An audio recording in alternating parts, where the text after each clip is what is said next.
जय हिंद प्यारे बच्चों। मैं आज आप सबको मीराबाई जो भक्ति काल की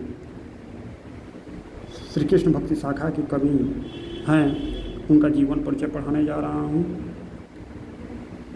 उनका जन्म 1498 ईस्वी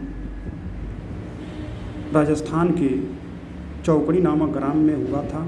राव रतन सिंह की इकलौती पुत्री होने के कारण मीरा का बचपन लाड प्यार में बीता। 8 वर्ष की मीरा ने कब श्री कृष्ण को पति के रूप में स्वीकार कर लिया, यह बात कोई नहीं जान सकता। कहने का तात्पर्य है, मीरा 8 वर्ष की जब थी तभी श्री कृष्ण को अपना पति मान चुकी थी। मीरा का विवाह चित्तौड़ के महाराणा राणा संगा के ज्येष्ठ पुत्र भोजराज से हुआ था। विवाह के बाद भी मीरा श्री कृष्ण भक्ति में कोई अंतर नहीं आया। विवाह के कुछ वर्ष बाद ही मीरा विधवा हो गई।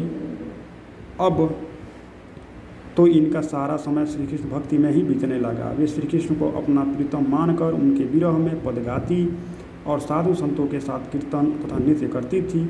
साधु संतों के सत्संग ने राणा को और उनको अधिक कष्ट दिया।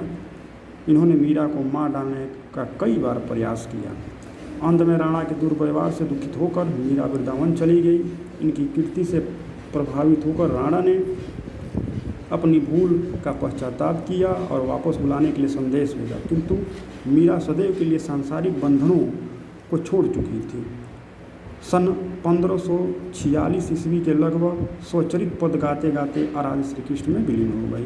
कहने का तात्पर्य है कि 1546 ईस्वी के आसपास इनकी मृत्यु हो चुकी है।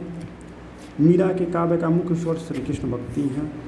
मीरा जो है श्री कृष्ण उपासक थी, श्री कृष्ण को मानने वाली थी। इनके भगवान में गुण भी था, दोष भी था। ये श्री कृष्ण की उपासिकता थी। अपने जीवन के संपूर्ण उतार चढ़ाव में ये अपने गिरधर गोपाल का गुणगान करती रही। इनकी भक्ति साधना ही इनकी काव्य साधना है। कहने का तात्पर्य है, ये भक्ति के माध्यम से अपने ईश्वर को प्राप्त करना चाहती थी।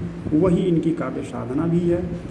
दाम्पत्य प्रेम में व्यक्त इनके हृदय के मधुर भाव गीत बनकर इनके संपूर्ण काव्य में उमड़ पड़े हैं। विरह की स्थिति में इनके वेदनापूर्ण गीत अत्यंत हृदयस्पर्शी बन पड़े हैं। इनका प्रत्येक पद सच्चे प्रेम की पीड़ से परिपूर्ण है। कहने का तात्पर्य, इनका प्रत्येक पद में इनका श्री कृष्ण के प्रति जो प्रेम है वह दिखाई पड़ता है। प्रेम एवं भक्ति से ओतप्रोत इनके गीत आज भी तन्मय गाए जाते हैं। आज भी बहुत सुचारू रूप से इनकी गीत जो है गाए जाते हैं। मीरा की रचनाओं इनके हृदय की विद्वता को देखने को मिलती है। इनके नाम से 7-8 कृतियों को उल्लेख मिलते हैं। नरसिंह जी का मायरा, गीत गोविंद की टीका, राज गोविंद, राग सोरठ के पद, मीराबाई की मल्ला, गरबा गीत। ये आपको पूछता है गरबा गीत यूपी बोर्ड में गरबा गीत, राग विराग का फुटकर पद। नरसिंह का मायरा में गुजरात के प्रसिद्ध भक्ति कवि नरसिंह मेहता की प्रशंसा की गई है। मीरा के काव्य में पांडिल का